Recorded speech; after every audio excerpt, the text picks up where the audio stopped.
En el siguiente ejercicio nos dicen, una instalación de 220 voltios y 60 Hz consume una potencia activa de 2100 watts con un factor de potencia de 0,73 y corriente en atraso. Calcular la capacidad necesaria a conectar en paralelo para obtener un factor de potencia de 0,98.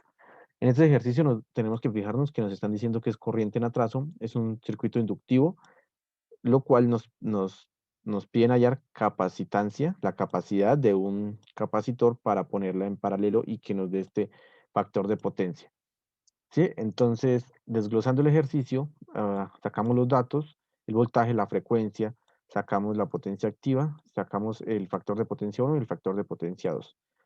Enseguida, pues dibujamos el triángulo, ¿no? El triángulo de potencias y P, potencia activa, Q vendría siendo potencia reactiva y la S, pues potencia aparente. Entonces, una fórmula para hallar esto es que necesitamos primero que todo hallar este ángulo.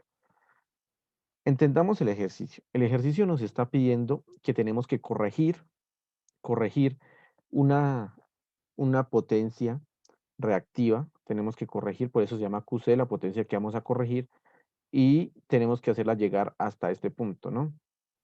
Entonces, ¿para qué? Para poder tener un factor de potencia nulo, casi nulo, ¿no? Un factor de potencia de 0,98. Para esto, entonces, vamos a plantear trigonometría y la primera fórmula que vamos a aplicar es una fórmula de eléctrica, que dice que el factor de potencia es igual a coseno de phi. Entonces, phi no lo conocemos, es el ángulo que lo necesitamos. Despejando, porque el factor de potencia 1 sí lo tenemos, coseno a la menos 1 de 0,73 y nos da 43,11.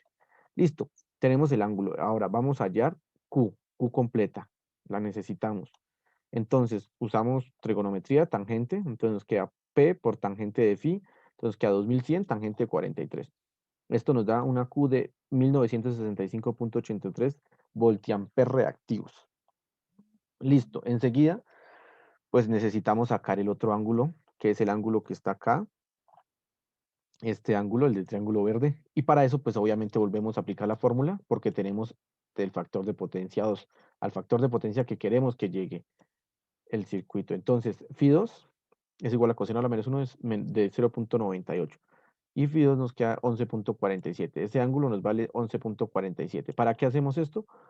Para poder hallar la Q1, que sería el cateto opuesto a ese ángulo. Entonces, Q1 vendría siendo P, tangente de phi 2, 2100. Este P no va a cambiar para nada porque siempre va a ser la base de ese triángulo, que es la potencia activa. Entonces, 2100 tangente de 11,47 y nos da que Q1 es 426,10 voltiamperes reactivos. Ahora, como yo les venía diciendo, necesitamos hallar esta QC. Para hallar esta QC, pues tenemos la Q grande, la Q y la Q1. Entonces, pues restamos Q menos Q1 para hallar la QC, que sería la potencia a corregir. Entonces, hacemos esta resta y nos da 1539,73 voltiamperes reactivos. Las unidades son voltiamperes reactivos. Ahora, entonces vamos a usar fórmulas de potencia para poder hallar esa capacitancia, ¿no? Entonces tenemos que empezar a relacionar fórmulas. Una fórmula nos dice que la potencia es igual al voltaje al cuadrado sobre XC.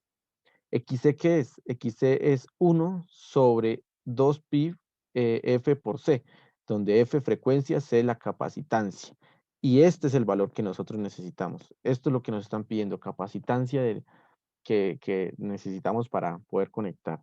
Entonces, despejamos esta fórmula y nos queda P sobre 2pi F frecuencia por el voltaje al cuadrado. Esta P es la potencia que nosotros vamos a corregir. Entonces esta P la cambiamos por la QC que hallamos. 2pi, la frecuencia no la da el ejercicio, el voltaje no lo da el ejercicio.